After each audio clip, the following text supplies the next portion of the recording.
மதுரை உயர்நீதிமன்ற கிளை நீதிபதியின் நடவடிக்கை வேதனை அளிப்பதுடன் கண்டிக்கத்தக்கது என்று சென்னை விமான நிலையத்தில் திருமாவளவன் செய்தியாளர்களிடம் பேட்டியளித்தார்.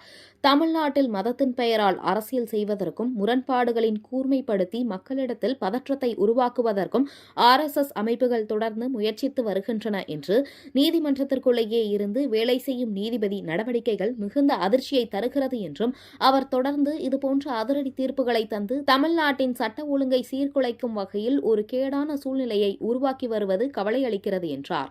தமிழ்நாடு காவல்துறைக்கும் மத்திய காவல் படைக்கும் இடையில் ஒரு மோதலை உண்டு பண்ணக்கூடிய வகையில் மதுரை உயர்நீதிமன்ற நீதிபதியின் தீர்ப்பு அமைந்திருக்கிறது. இது மிகவும் வேதனைக்குரியது. நீதிபதி பதவியில் நீடிக்க தொடர்வதற்கு தகுதி உள்ளவர்தானா என்ற கேள்வி எழுகிறது. மிகவும் பொறுப்பு வாய்ந்த அதிகார பீடத்தில் அமர்ந்து இருக்கும் அவர் சட்டம் ஒழுங்கு ஆகியவற்றை கவனத்தில் கொண்டு நீதி வழங்கும்படி வேண்டுகோள் விடுக்கிறோம். அவரது நடவடிக்கை அதிர்ச்சி அளிப்பது மட்டுமல்ல கண்டிக்கத்தக்கதாகும் என்று இவ்வாறு கூறினார். தமிழ்நாட்டில் மதத்தின் பெயரால் அரசியல் செய்வதற்கும் முரண்பாடுகளை கூர்மைப்படுத்தி மக்களிடையே பதற்றத்தை உருவாக்குவதற்கும் RSS மற்றும் சங் பரிவார் அமைப்புகள் தொடர்ந்து முயற்சித்து வருகின்றன.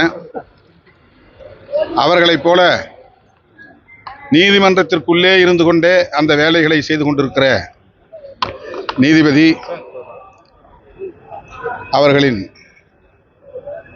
நடவடிக்கைகள் மிகுந்த அதிர்ச்சியை தருகிறது. அவர் தொடர்ந்து இதுபோன்ற அதிரடி தீர்ப்புகளை தந்து தமிழ்நாட்டில் சட்டம் ஒழுங்கை சீர்குலைக்கும் வகையில் ஒரு கேடான சூழலை உருவாக்கி வருவது கவலை அளிக்கிறது. தமிழ்நாடு காவல்துறைக்கும் மத்திய காவல் படையினருக்கும் இடையில் ஒரு மோதலை உண்டு பண்ணக்கூடிய வகையில் மதுரை உயர்நீதிமன்ற கிளை நீதிபதியின் தீர்ப்பு அமைந்திருக்கிறது. இது மிகவும் வேதனைக்குரியது. அவர் அந்த பதவியிலே தொடர்வதற்கு நீடிப்பதற்கு தகுதியுள்ளவர்தானா என்கிற கேள்வி எழுகிறது.